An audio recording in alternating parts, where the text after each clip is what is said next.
নিষেধাজ্ঞায় পড়ার কোনো সম্ভাবনা আছে নাকি আবার, মানে আইসিসির নিষেধাজ্ঞায় বিসিবি পড়ে যেতে পারে? কারণ সরকারি হস্তক্ষেপের ঘটনা তো এটা ঘটেছে, এটা তো ফ্যাক্ট। অনেস্টলি যদি আপনি আমাকে বলেন তাহলে আমি কোনো মতে চাইবো না যে বাংলাদেশ ক্রিকেটের কোনো ক্ষতি হোক, এমন কোনো ঘটনা ঘটুক। কিন্তু যে ঘটনা ঘটে গিয়েছে এবং ফারুক আহমেদ যদি আপনি আইসিসির কাছে যে অভিযোগটা করেছেন এবং আইসিসি যদি ঠিক সেরকমভাবে যদি মানে সেই তদন্তটা করে, তাহলে একটা সমস্যায় পড়ার সম্ভাবনা রয়েছে। তবে ক্রিকেটের ভক্ত হিসেবে বা বাংলাদেশের ক্রিকেটকে আমি কোনোদিন এর এত খারাপ জায়গায় যাক সেটা কোনো মতেই চাচ্ছি না বা চাইবো না। তবে যে বিষয়টা ঘটেছে বা ফারুক আহমেদকে যে প্রক্রিয়া সরানো হয়েছে, এই প্রক্রিয়া না সরিয়ে আপনি অন্য সুন্দর সফিস্টিকেটেড কায়দাও কিন্তু কাজটুকু করা যেত। এবং সবচেয়ে বড় বিষয়টা হলো যে এটা বাংলাদেশ ক্রিকেটের জন্য আমি মনে করি যে একটা খুব বাজে একটা উদাহরণ হিসাবে হয়ে থাকবে, যে এই উদাহরণটা তৈরি করাটা বর্তমান প্রশাসনের কোনো মতেই কিন্তু উচিত হয়নি।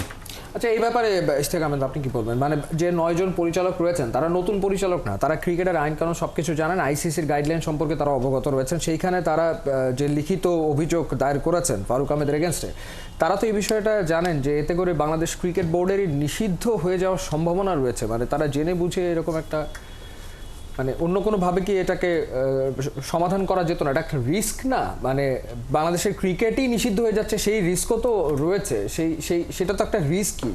সেটা রিস্কটা কতখানি তারা চিন্তাভাবনা করেছে সেটা আমি জানি না। আমার মনে হয় সেই লক্ষ্যে তারা ইয়েটা করে নাই। আমার মনে হয় যেগুলো অভিযোগ ছিল, যেমন ইভেন্ট ম্যানেজমেন্ট ইরেগুলারিটিস, যেমন বিপিএল মিসম্যানেজমেন্ট, যেমন ব্যাংকিং ট্রানজ্যাকশনটা নিয়ে তার ব্যাপারে অভিযোগ, হাতুরুর সিংকে ছাঁটাই করার ব্যাপারে অভিযোগটা এরকম। তো এইগুলা এত কি serious? Has it been proven? Now you are innocent till you are proven guilty. You cannot be chucked out on the basis of allegations. You have to be chucked out on the basis of proven facts. তো আমার তো মনে হয় যে একটা দুদকের নিশ্চয়ই তদন্ত চলছে। তো এখনো he has not been charge sheeted.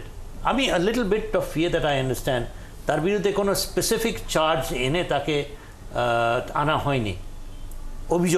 অভিযোগ in charge, I don't know, there could be some difference here. তো এখানে যে যারা কাজ করেছেন দেওয়ার টিম, এই কয়টা যেগুলো হয়েছে ফারুকের একার করা না, because he was the leader of the team. Yes, maybe কিছু সিদ্ধান্ত, একটা যেটা আমি আগে বলেছি যে বিপিএল এর ফ্র্যাঞ্চাইজি চুজ করার ব্যাপারে এবং বিপিএল এর যে নন পেমেন্টে যেটা সিরিয়াস, আমি মনে করি Farooq should be, if at all one serious, according to me one serious, যেটার জন্য হি শুড বি পিনালাইজড। আমি তাকে ছাঁটাই করি কিনা, that's another thing. He should be made answerable for that one particular, that was a huge offence. তুমি দেশের image নিয়ে তুমি এখানে মাথা ঘামাও নেই, তুমি দেখছো যে তোমার এখানে একটা franchise is ডিপ্রাইভিং players right, foreign players যারা এখানে আসে, তারা বাইরে গিয়ে তো তারা অবভিয়াসলি এটা তো জানাজানি হয়েছে এবং এটা আমার মনে হয় it has not been overlooked. So this is where I think particularly one particular offence, serious offence committed by Farooq according to me is this. Otherwise বাকি যেগুলো আছে আমার মনে হয় কিছু has been blown out of proportions and he has been, তাকে এটা consequences face করতে হয়েছে, যেটা হওয়া উচিত পুরা টিম।